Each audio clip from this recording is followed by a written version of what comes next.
I had been flying for hours, my eyes fixed on the dimly lit screen in front of me, trying to zone out from the repetitive noise of the plane's engines. As a senior executive at a multinational company, I'd gotten used to the usual luxuries of first class. But nothing could have prepared me for the shocking encounter I was about to face. It started when the flight attendant approached my seat, a polite smile on her face. "Mr. Coleman, would you like to see the dinner options?" she asked, her tone calm and professional. I nodded, expecting the usual choice of meals. I had just finished a long, stressful meeting, and a good meal would be the perfect way to unwind. But something felt off. Her eyes briefly flickered to my seatmate, a man in his mid-40s, wearing a designer suit. They exchanged a quick glance before she looked back at me. That pause didn't escape my notice, though I brushed it off. When she returned moments later, holding a tray with a dish, she said, "I'm terribly sorry, but it seems like there was a mix-up. The special meal you ordered isn't available. Would you prefer something else?" She handed me the tray with a forced smile. I stared at the meal. It wasn't even close to what I'd requested. The dish was small and bland-looking, far below what I had expected. But I didn't say anything, assuming it was just a mistake. I had enough on my mind, and I didn't want to make a scene. Then, a moment later, I saw the look on my seatmate's face as the flight attendant returned with his meal. The plating was exquisite, beautifully arranged, an eye-catching display of fresh ingredients. He looked up at me with a smug expression, as if silently daring me to comment. I felt my blood boil. The disparity was undeniable, and the slight was too blatant to ignore. I couldn't let it slide. My appetite vanished, replaced by a growing frustration that I tried to suppress. I waited a few moments, giving myself time to cool off. But the more I thought about it, the more it seemed like a deliberate snub. How could they not have gotten my meal right? And why was my seatmate's meal so extravagant? I pressed the call button, my fingers tapping nervously on the armrest. The flight attendant appeared again, her expression still polite but noticeably less confident. I took a deep breath. "Excuse me," I said, my voice calm but firm. "There's clearly been a mistake. I'm sure you can understand why I'm a bit concerned. My meal is nothing like what I ordered. And I noticed the other gentleman's meal, which is nothing short of spectacular. Can you explain what's going on here?" Her eyes flickered uncomfortably. "I'm terribly sorry, Mr. Coleman. I'll check with the kitchen immediately," she replied, offering a smile that didn't quite reach her eyes. I leaned back in my seat, trying to keep my cool, but my thoughts were racing. The more I thought about it, the more it seemed deliberate. Was this a mistake, or was something else at play? Moments later, she returned with a quiet, almost apologetic tone. "I've spoken with the head chef, and it seems there's been a mix-up. Unfortunately, your meal wasn't prepared as requested, and there are no other options available at this time." I stared at her, disbelief settling in. A mistake this big was hard to ignore. The frustration building inside me was hard to contain. Before I could respond, my seatmate, who had been silently observing the exchange, spoke up. "You should just accept it, man. It's not a big deal," he said, with an air of superiority that only made things worse. I took a deep breath, trying to keep my cool, but I could feel the anger boiling beneath the surface. I had endured a lot in my career, subtle jabs, quiet dismissals, but this felt different. It wasn't just about the meal. It was about the blatant disregard, the assumption that I wouldn't say anything, the presumption that I would accept being treated as less than. I stood up suddenly, causing the flight attendant to jump slightly. My actions had drawn attention from the other passengers, and the cabin became noticeably quieter. My eyes locked with the flight attendant's, and for the first time, she seemed genuinely uncomfortable. "I'm not going to accept this," I said, my voice steady but with an edge to it. "You've clearly made a mistake, and I'm not going to just sit here and pretend it's nothing." The atmosphere on the plane shifted. Other passengers were now paying attention. Some looked away, trying to avoid getting involved, while others whispered in hushed tones. But my seatmate, who had been smugly eyeing the situation, looked uncomfortable now, clearly unsure of what to do. "Mr. Coleman, please," the flight attendant said, now more flustered than before. "I really do apologize. We'll take care of it as soon as possible." But I wasn't interested in the apology anymore.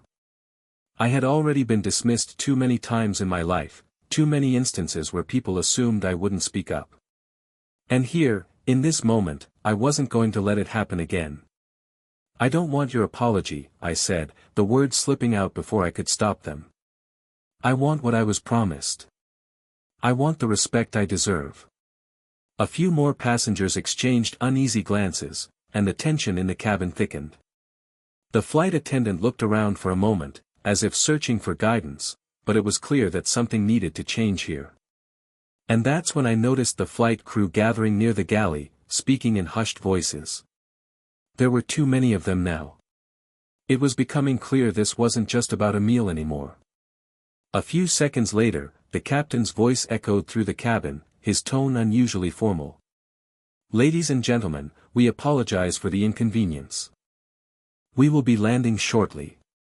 Please return to your seats and prepare for landing. Thank you." It was like a signal, a quiet call to end the confrontation. The flight attendant quickly turned away, and my seatmate, now visibly uncomfortable, avoided making eye contact with me. I sat back down, still seething, but I knew that the situation was far from over. As the plane touched down and taxied toward the gate, the tension was palpable. The crew moved quickly, avoiding eye contact with me. The flight attendant who had first served me never came back to my seat, and the others were no longer smiling or offering pleasantries. Their haste was telling. When the plane finally came to a full stop and the seatbelt sign turned off, the cabin doors opened. I stood up slowly, still holding my half-eaten meal, and made my way to the front of the plane. I wasn't sure what I was expecting to happen, but the discomfort of the flight had left me determined to make a statement. As I approached the jetway, I saw the head of the flight crew waiting by the door. He looked like he'd been waiting for me. "Mr. Coleman, if I could speak with you for a moment," he asked, his voice too calm, too rehearsed. I nodded, stepping closer, and didn't say anything right away.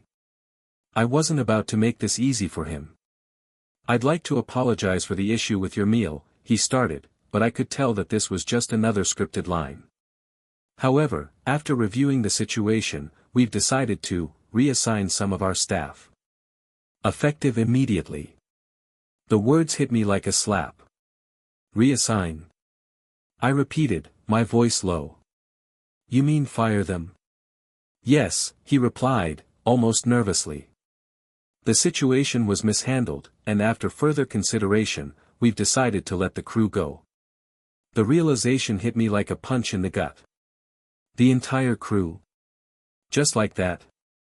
Over something that had started as a small misunderstanding? I wasn't sure whether to feel relieved, guilty, or enraged. But I knew one thing: this had gone too far. The flight crew stood in the corner of the terminal, their heads bowed, avoiding my gaze as they packed their things in silence. I didn't know what to feel, or even how to process it. A small part of me wondered if I'd gone too far, but another part of me, the one that had spent years being overlooked, dismissed, and underestimated, couldn't feel bad. The head of the crew remained near the exit, clearly uncomfortable as he tried to explain the decision. "Mr. Coleman," he said hesitantly, "we had to take immediate action to prevent any further incidents. I assure you, this was not our intention to make you feel this way, but the situation escalated." I cut him off, my voice steady but with a clear edge. "Escalated? All I wanted was the meal I ordered. Instead, you treated me like I didn't matter. Don't sit here and try to justify what happened. This wasn't a mistake, it was a decision, a pattern. You all saw what was happening and did nothing." The words hung in the air, and I could see the guilt starting to seep into his expression.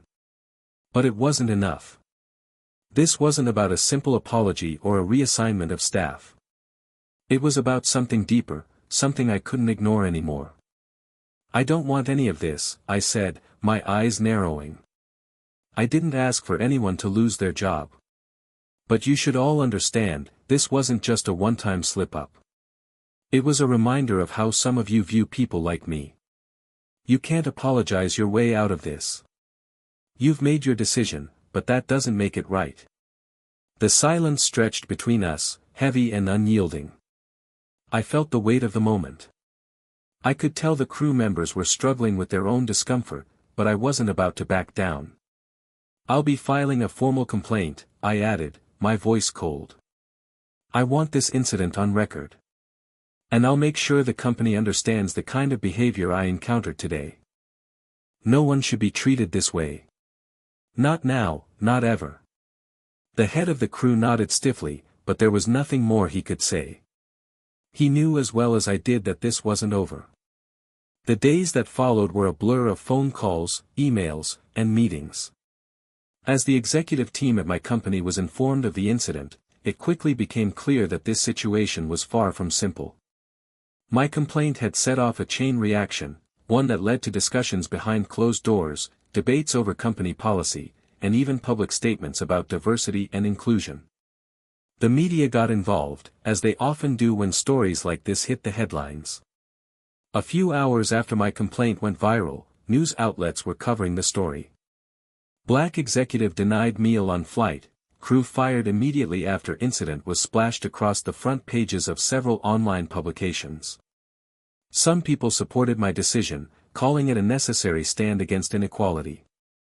Others criticized it, claiming that I had overreacted, that I had cost hard-working employees their jobs over a misunderstanding. The debate was heated, and it didn't take long for the situation to spiral out of control. Behind the scenes, the company called an emergency meeting with their legal team, and I was brought in for a formal discussion. The company wanted to know what they could do to make things right. I felt like I was stuck in a whirlwind, trying to balance the righteousness of my cause with the growing pressure to move past the incident. When the meeting took place, I was face to face with the CEO and several board members. They apologized profusely, acknowledging the mistake, but their apology felt hollow. I had expected this. They were all about damage control, and not truly addressing the systemic issues that had led to the incident in the first place. "Mr. Coleman," the CEO began, his tone sympathetic, "we are deeply sorry for what you went through. No one should experience that, especially not in the context of such a public and high-stakes environment. We are reviewing the incident thoroughly and will make the necessary changes to our policies. However, we are also concerned about the broader impact this situation has had, both on the crew involved and the company's reputation." "I'm not here to fix your reputation," I replied, my voice cold. "I'm here to make sure this doesn't happen to anyone else. And that means facing the truth, acknowledging the biases and systemic issues that led to this, instead of sweeping them under the rug." The room fell silent, and for the first time, I saw a flicker of uncertainty in their eyes. They hadn't been prepared for the truth to be laid out so plainly, and that was exactly what I wanted. A few weeks passed, and the storm began to settle. The media moved on to the next big story, but for me, the aftermath of that flight remained a turning point. The company had put out a public statement, something carefully worded to show their commitment to addressing diversity, inclusion, and equality. But I knew that it wasn't enough. Policies would change, yes, but real change? That would take time. The fired flight crew members were offered settlements and support as they transitioned to new jobs. I never got a clear answer as to why they had treated me the way they did, but I didn't expect one. The reality was that I was just another passenger, another number, until I wasn't. Until I made it clear that I wouldn't tolerate being treated as less than. I filed a formal complaint with the airline's corporate headquarters, demanding an internal audit of their hiring practices, training protocols, and customer service procedures.